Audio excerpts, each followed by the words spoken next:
Hello everyone, welcome to Siri talks 139. ముందుగా మన ఛానల్ని ఫస్ట్ టైం చూస్తున్న వాళ్ళు సబ్స్క్రైబ్ చేసుకోవడం మర్చిపోకండి. అలాగే వీడియోని లైక్ చేసి షేర్ చేయండి. ఈరోజు ఎర్లీ మార్నింగ్ 6 o'clockకి బయలుదేరానండి. విజయవాడ కనకదుర్గ టెంపుల్ని దర్శించుకోవాలి అని. గుంటూరు వెళ్ళేసరికి ఆల్మోస్ట్ 8 o'clock అయింది. ఇంకా ఇక్కడ గుంటూరులో ఒక ఫ్రెండ్ ఉందన్నమాట. మా ఫ్రెండ్ పేరు మహాలక్ష్మి.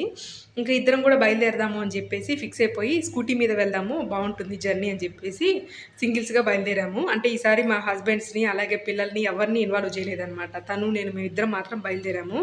ఇంకా గుంటూరులో మేము 9 o'clockకి బయలుదేరాము. వాళ్ళ ఇంటి దగ్గర నుంచి బస్ స్టాండ్ వచ్చేసి అప్రాక్సిమేట్గా ఒక 4 kilometers అట్లా ఉంటుంది.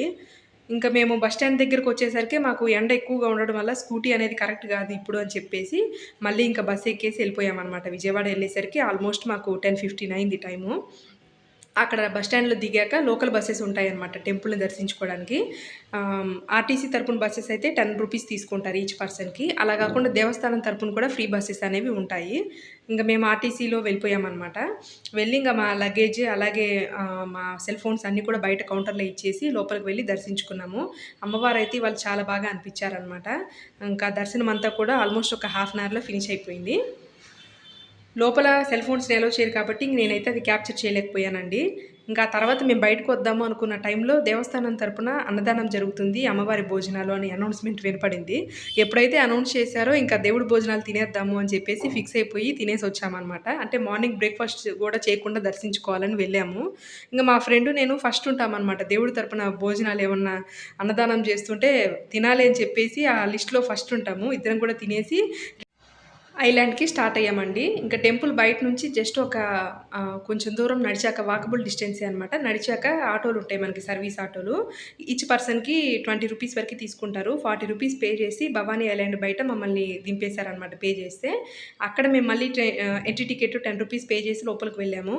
ఒక హాఫ్ కిలోమీటర్ నడవాల్సి ఉంటుందండి లోపల. ఇంకా హాఫ్ కిలోమీటర్ నడిచిన తర్వాత మనకి బోటింగ్ పాయింట్ వస్తుంది. ఇక్కడ మళ్ళీ మనకి అప్ అండ్ డౌన్ కలిపి ఈచ్ పర్సన్‌కి 120 రూపీస్ తీసుకుంటారు. అంతకుముందు లాస్ట్ 2-3 మంత్స్ బ్యాక్ 100 రూపీసే ఉండేదంట టికెట్. బట్ ఇప్పుడు ఒక 20 రూపీస్ అయితే ప్రైస్ పెంచేశారు.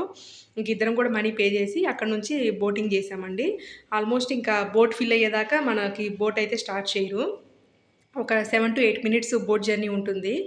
జనరల్‌గా వింటరు, రెయినీ సీజన్‌లో అయితే కొంచెం వెదర్ వల్ల బాగుండేది. బట్ ఇంక మేము మిట్ట మధ్యాహ్నం వెళ్ళేసరికి బోట్‌లో వెళ్తున్నా కూడా బాగా ఎండ కొడుతూ ఉందనమాట సైడ్స్ నుంచి.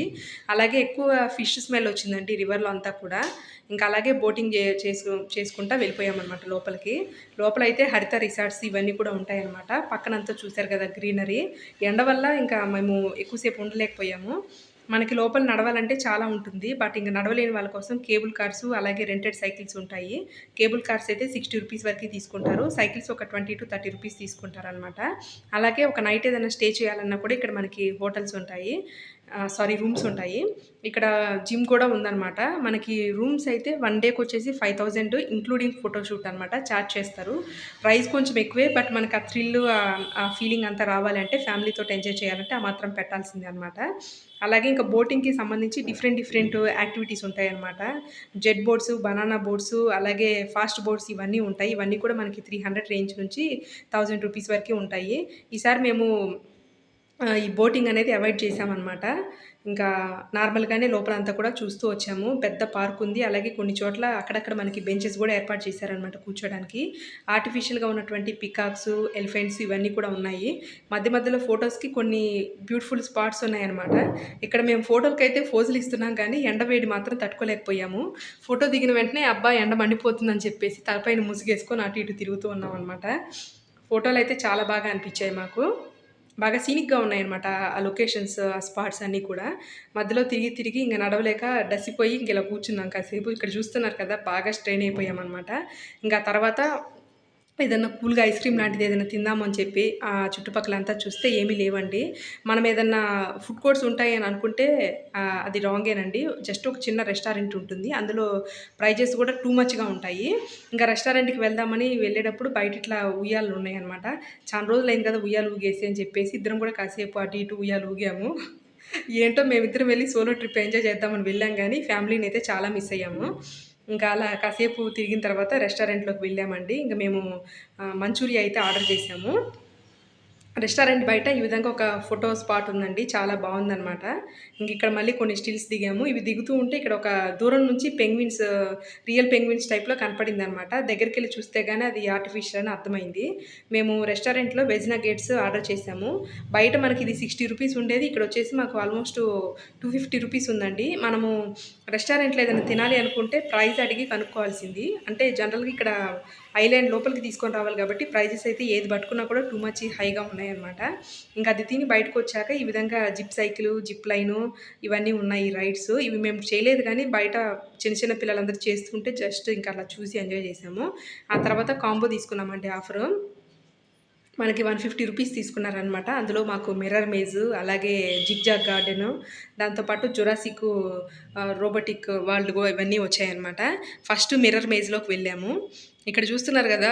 కళ్ళు లేని కబోదులు తిరిగినట్టు తిరుగుతున్నాం. అన్ని మిర్రర్స్ ఉండేసరికి లైట్ కూడా బ్లర్‌గా ఉండేసరికి మాకు ఎటు నుంచి ఎటు వెళ్ళాలి అనేదైతే అర్థం కాలేదు. ఇద్దరం కాసేపు ఇట్లా ఫోటోస్ దిగి ఆ తర్వాత మళ్ళీ ఆ రూట్‌ని ఎగ్జిట్ అవ్వడం కోసం ఐడెంటిఫై చేయడానికి మాకు ఒక 15 మినిట్స్ టైం పట్టింది. ఇదేదో బాగుంది అని చెప్పేసి మళ్ళీ బయటకొచ్చి మళ్ళీ లోపలికెళ్ళాము. ఈసారి 5 మినిట్స్‌లోనే కంప్లీట్ చేశామనమాట. అంటే లోపలికి వెళ్ళాక మనకి ఎవరెక్కడున్నారనేది అర్థం కాదు. అంతా మిర్రర్స్ ఉండేసరికి బాగా థ్రిల్లొచ్చింది. డెఫినెట్‌గా ఇది మాత్రం మీరు భవానీ ఐలాండ్‌కి వెళ్తే అస్సలు మిస్ చేయొద్దండి. అంత అద్భుతంగా ఉంటుంది. మేమైతే చాలా థ్రిల్ ఫీల్ అయ్యామనమాట. పక్కనే ఉంటే కూడా ఎక్కడో దూరంలో లాంగ్ డిస్టెన్స్‌లో ఉన్న ఫీలింగ్ వచ్చింది మాకు. భలే ఫన్ క్రియేట్ అవుతుందండి. ఇది మాత్రం మిస్ చేయకండి. ఇది చూసిన తర్వాత ఇంక మేము రోబోటిక్ పార్క్‌లోకి వెళ్ళామనమాట. ఇక్కడ అన్నీ కూడా ఆర్టిఫిషియల్ యానిమల్స్ అన్నీ ఉన్నాయి. డిఫరెంట్ యానిమల్స్ అనమాట. రాక్షస బల్లులు ఇట్లాంటివన్నీ కూడా అప్పట్లో అంతరించిపోయిన జాతులకు సంబంధించిన యానిమల్స్ కూడా అన్నీ ఉన్నాయి. బట్ నాకనిపించింది ఏంటంటే, దీన్ని ఇంకా డెవలప్ చేయాల్సిందనమాట. ఎందుకో దీన్ని అలా వదిలేశారు అన్న ఫీలింగ్ వచ్చింది. నేను విజయవాడ కనకదుర్గ టెంపుల్ దగ్గరికి వెళ్ళినప్పుడు, ఆ బయట షాపింగ్ చేద్దామని చెప్పేసి అనుకున్నాను టెంపుల్ లోపల. జస్ట్ 2, 3 షాప్సే ఉన్నాయన్నమాట. ఎలాగో ఐలాండ్‌కెళ్తున్నాం గదా! అక్కడ బీభత్సంగా షాపింగ్ చేసుకోవచ్చులే అని అనిపిచ్చి, ఇంక అక్కడేం కొనకుండా ఇక్కడేదో ఉంటుందనుకోని వచ్చాను గానీ, షాప్స్ అయితే ఒక్కటి గూడా లేవండి. అస్సలు వేస్ట్ అనమాట. షాప్స్ అయితే అస్సలు లేవు. మీరు ఎక్స్‌పెక్ట్ చేయొద్దు ఏమన్నా షాపింగ్ మాల్స్, షాప్స్ ఏమైనా ఉంటాయి అనేసి. ఇంకా లోపలికొచ్చిన తర్వాత మొత్తం గూడా ఈ విధంగా వ్యూ ఉంది. కాకపోతే మొత్తం ఎక్కడికక్కడ పడిపోతున్నట్టుగా ఉందనమాట. ఆ స్టెప్స్ అన్నీ కూడా కొంచెం పాడుబడ్డట్టుగా, బొగిలిపోతున్నట్టుగా ఉంది. ఐరన్‌తో చేసిన స్టెప్స్ గూడా. కొన్ని ఆహ్, చెక్క టైప్‌లో ఉన్నాయి. అయి గూడా బాగా పగిలిపోయినట్టు అట్లా ఉన్నాయన్నమాట. చిన్న పిల్లలు 5 ఇయర్స్ లోపు కిడ్స్ అయితే కొంచెం భయపడతారు. అంటే వాళ్ళు భయపడాలి అని చెప్పేసి డిఫరెంట్‌గా సౌండ్స్ అవి ప్లే చేస్తూ ఉన్నారు. ఇంక నేనైతే సౌండ్స్‌ని మ్యూట్ చేశానండి వీడియోలో. అవి మనకి ఫన్నీగా ఉంటాయన్నమాట. భయపిచ్చే విధంగా మనకి ట్రై చేశారు గానీ, నాకైతే ఏమి అనిపియలేదు. అంటే పెద్దవాళ్ళకి ఆ ఫీలింగ్ అయితే ఉండదు గానీ, చిన్న పిల్లలు మాత్రం భయపడతారు. ఇలా కాసేపు అలా తిరుగుతూ వచ్చామనమాట. మొత్తం దాదాపు అక్కడున్న యానిమల్స్ అన్నిటిని కూడా కవర్ చేశానండి. వాటిని డైరెక్ట్‌గా లైవ్‌లో పట్టుకుంటుంటే అవి కొంచెం డ్యామేజ్ అయ్యి ఊడి పడతాయని పట్టుకోనివ్వలేదనమాట. బట్ అక్కడికి నేను ట్రై చేశాను వాళ్ళు చూడకుండా. కొన్నయితే మరీ దారుణంగా ఉన్నాయి. ఇంకా ఆ తర్వాత ఇది చూసినాక దీని పక్కన ఆహ్, కొన్ని చిన్న రైడ్స్ ఉన్నాయన్నమాట. Like Columbus train, mini train ఇట్లాంటివున్నాయి. అవి ప్రెజెంట్ అయితే వాటిని తిరిగే వాళ్ళెవరు లేరని చెప్పేసి స్టాప్ చేశారండి. ఇంక మేము గూడా ఆ రైడ్స్ అయితే ఎప్పుడు ఎగ్జిబిషన్‌లో చూస్తూ ఉంటాం కదా అని వాటినైతే ఇంకా వెళ్ళలేదు వాటి సైడు. ఒకవేళ మనం మనీ పే చేసినా కూడా వాళ్ళు గూడా మనల్ని తిప్పడానికైతే రెడీగా లేరు. అంటే క్రౌడ్ లేరు మిట్ట మధ్యాహ్నం అయ్యేసరికి. ఇప్పుడే ఇంకా ఆల్మోస్ట్ టైమొచ్చేసి 3:00 అయిందండి. ఇంకా తర్వాత మేము ఇక్కడ నుంచి చిన్నగా బయటకొచ్చేసి ఆ పక్కన ఉన్నటువంటి గార్డెన్‌లోకి వెళ్ళిపోయాము. ఆ గార్డెన్ అంతా కూడా జిగ్‌జాగ్ ప్యాటర్న్‌లో ఉంటుందనమాట. మనకి ఎళ్ళేటప్పుడు బానే ఉంటుంది కానీ లోపలంతా కూడా ఎంట్రీ ఎటు, ఎగ్జిట్ ఎటు అనేది తెలియకుండా ఉంటుందనమాట. ఆల్మోస్ట్ ఒక హాఫ్ అన్ అవర్ టైం అయితే పడుతుంది. అక్కడక్కడే తిరుగుతూ ఉండాల్సొస్తుంది. కాసేపు అలా కవర్ చేసి ఇదేంటో మనకి జిగ్‌జాగ్‌గా ఉంది. మనము రూట్‌ని ఐడెంటిఫై చేయడం కష్టం అని చెప్పేసి ఇద్దరం కూడా కాసేపు తిరిగి బయటకొచ్చేసామనమాట చిన్నగా. ఆ తర్వాత కాసేపు ఇంక అక్కడే కూలబడ్డాము తిరిగి అలసిపోయి. చూసారు కదా! మొత్తం చెట్లన్నీ కూడా ఎట్లా జిగ్‌జాగ్ లాగా ఉన్నాయన్నమాట. సెంటర్‌లో ఒక చిన్న ఉంటది. చిన్న సర్కిల్ టైప్‌లో. లోపల కందిరీగలైతే బీభత్సంగా ఉన్నాయండి. మొత్తం గ్రీనరీగా ఉందని అనుకుంటున్నా కానీ ఎండ మాత్రం బానే తగులుతా ఉంది. ఇంక ముసుగు వేసుకోవడం తప్పలేదు మా ఇద్దరికీ. కందిరీగలు మాత్రం బీభత్సంగా గుడుతూ ఉన్నాయి. ఇదంతా కవర్ చేసి ఇంక ఆల్మోస్ట్ 4:00 అప్పుడు ఇంక రిటర్న్ బయలుదేరామనమాట. బోట్ కూడా రెడీగా ఉంది. మధ్యలో బోట్‌లో వెళ్ళేటప్పుడు ఈ విధంగా కనపడిందనమాట. చార్మినార్ ఎగ్జిబిషన్ అని విజయవాడలో ఏర్పాటు చేశారు. ఈవినింగ్ టైమ్స్‌లో క్రౌడ్ ఎక్కువగా ఉంటుందంట. ఇంక మేమైతే రిటర్న్ ఎళ్ళిపోయామండి.